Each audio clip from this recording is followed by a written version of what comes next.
Well, I mentioned earlier that we're going to see some breezier conditions today. We're already noticing some of those wind speeds start to kick up as we're moving into the afternoon hours.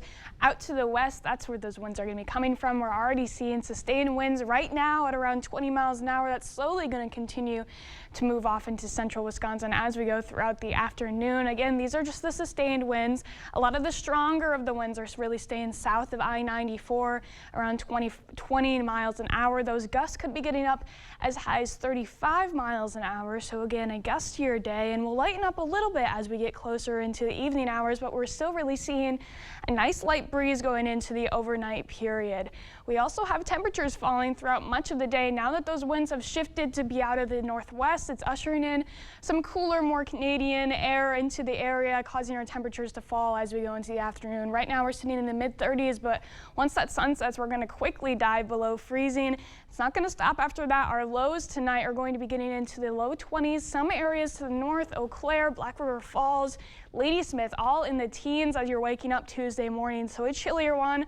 First shot of this colder air that we have coming in, so get used to it because we're not going to have a lot of time before we have the much colder air coming in behind it. For tomorrow's highs, we're barely getting near freezing. Much of the day is really going to be spent in the 20s, especially as we go into the evening Tuesday night as well. Now that's going to bring us right into the travel conditions going into Wednesday morning. Now I've said before, if you're staying locally, it looks like we're going to be in the clear. If you're going to the north, it looks like you're going to be in the clear, other than that cold stretch that we have coming up this weekend. Where the problems still are looking to lie is if you're heading into Illinois. Now this is going to be showing the worst case scenario. This is Wednesday evening that we're looking at, still showing some signs of rain and a wintry mix across much of the state of Illinois.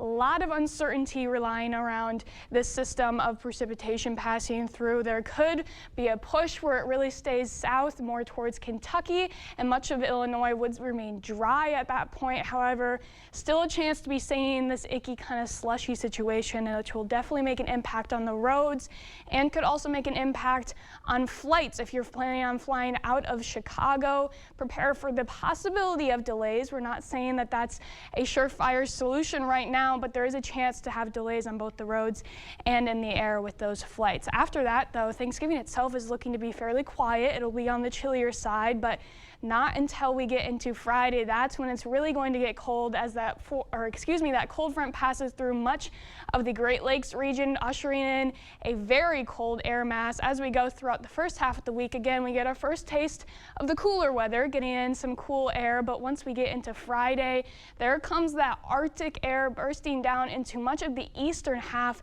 of the United States, and you're going to feel it, especially in those morning hours or overnight lows as we go into next weekend, getting into the teens, possibly into the single digits for some of the more northern areas.